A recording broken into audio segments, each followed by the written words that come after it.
Hey guys, Jonah back again. Another beer review coming your way. Aren't you lucky? And yeah, hopefully we won't have any explosions. Now, just to let you know, I have been already down at the Weatherspoons, and this is the first day. We're halfway through the festival. The first day when I've had 3 beers on, and they're all available, and no pumps are cleaning. And I counted them. There are 12 pumps. And at one point, there was only one beer on. Nice, very nice. Anyway, it's another beer from the Oktoberfest Beer 52 Wrongness, but there's nothing about brewing by numbers in this edition, so there's no point in even showing you that. But we have got this beer now. It is called 21, and it is a Kveik Pale Ale. And apparently this is called Oktoberfest 21, which is where the 21 is. I hope that doesn't mean it was made in 2021. That would be completely bonkers. Right, and there's some very small kind of writing here. Hops fade fast. Chill it. It's vegan friendly. Avoid the pregnant ladies down there I saw earlier on. Okay, and this says it's a handcrafted modern beer brewed in Greenwich, which is interesting because I thought brewing by numbers was Merton, which is South, which is where I used to live. Anyway, never mind. Let's read what this says. This smooth tropical session pale ale is an Oktoberfest celebration brewed with FUERST WIACEK in Berlin. Expect notes of peach, stone fruit, and citrus, brewed on a smooth, crispy base. Prost! And like all German beers, it's got oats in it, hasn't it? Yeah, weird. So it's a session beer brewed with Kveik yeast with people from Berlin, which is in Germany, but it's definitely not in Bavaria. And it's not in the south, which is where Oktoberfest comes from. So it's not very Oktoberfesty, apart from, of course, it was brewed in October. That's right. And it's a session beer. So how how strong is it? Let me put that back up. It's going to say it here, I think. Dun, dun, 3. God, what does that say? 3.8, I think. Come on, dude, focus. Pretty sure that says 3.8%. Yay! There we go. Tropical smooth. So 330. Quite like the can design. It looks like an old sort of old school 8-bit. You know, if you remember that kind of stuff. Back in the day, my God, we used to love having games in 8-bit. Right, I've got a big glass because this is a Kveik yeast, and yeah, nothing says German beers more like a Norwegian yeast or a Danish yeast or wherever it is. Prost.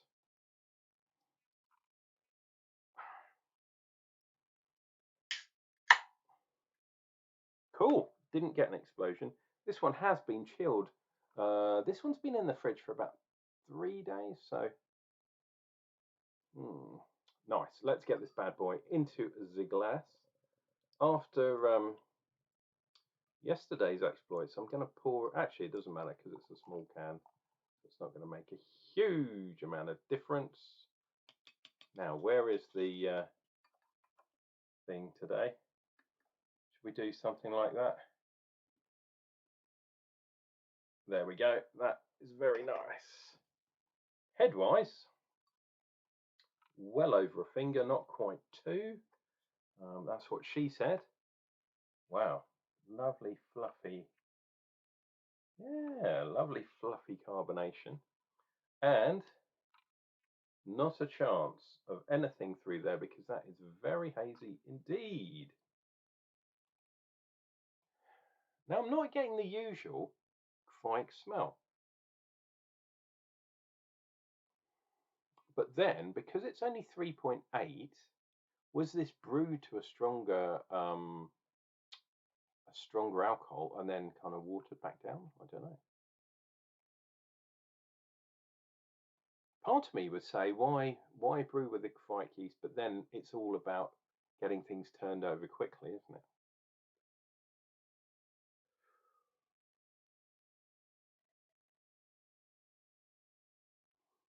Bit of fruitiness, bit of citrus on the nose.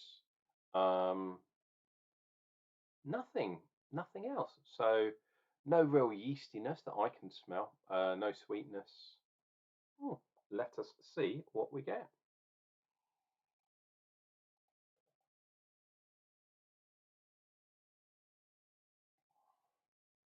Oh,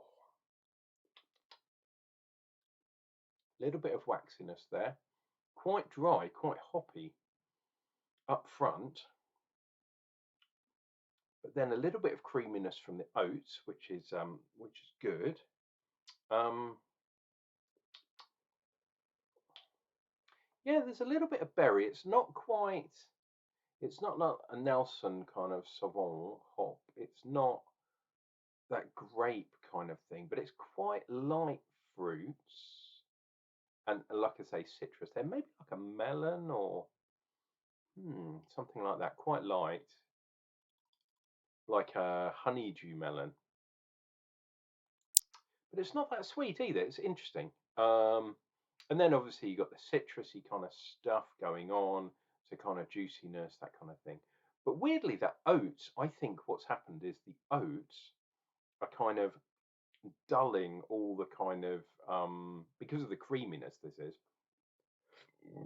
oh, pardon me, is dulling, yeah, the citrusy, fruity stuff down. It is in there, but it's just because it's got that creamy edge to it. Um, yeah, it's kind of dulling it down, and it's a little bit watery because it's only 3.8. It's ridiculous. I remember, what was it used to be? Was it Heineken? One of those beers used to be 3.8, and then it dropped to like 3.4 or something ridiculous. You might as well drink water. Anyway, cheers and beers, guys. Unless you got something to do like driving a car, and then, to be honest, I drink something that's not so expensive, like water. Um, because I don't know if you've noticed, alcohol-free beers tend to be as expensive as an alcohol beer. So you might as well drink alcohol.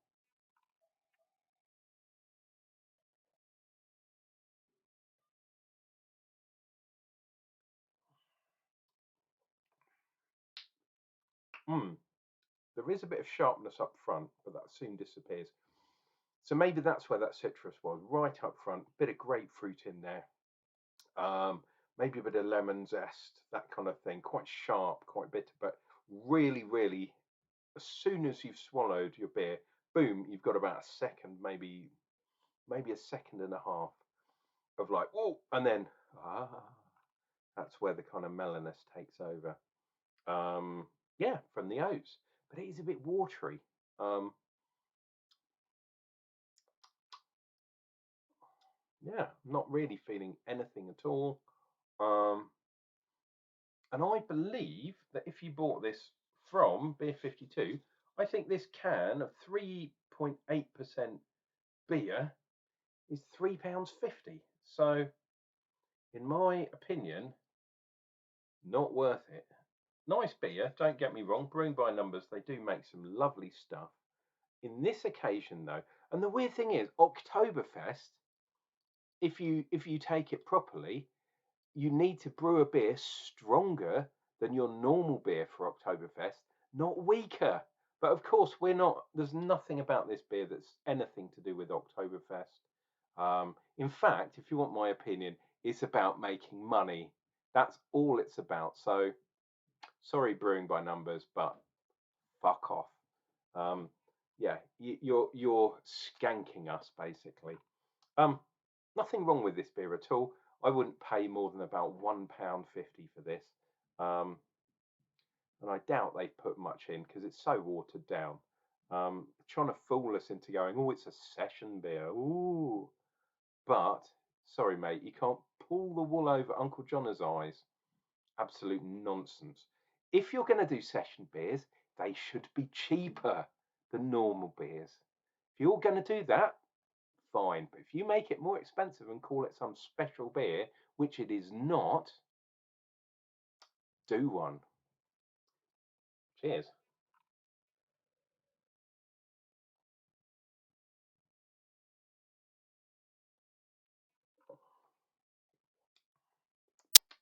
Last mouthful. There's nothing wrong with the beer in itself. Absolutely fine beer. Little bit of that lemoniness. I wouldn't say I can detect the Kveik yeast in here at all. It's just far too watered down. So they've tried to make it special. They've called it all the right names, but it's not what it says it is on the tin. This is not a good example of a Kveik beer. It's definitely not an Oktoberfest beer. Yeah, what more can I say? It's just a session pale ale. That's all it is. Guys, this has been Unclejona. It's going to be quite a short one today, thank goodness. I've done some epically long videos lately, so this is a short one. Click like, click subscribe, all that good stuff to appease the YouTube gods if that's what you want to do. I'll be back for another beer review real soon, and you guys take care until then.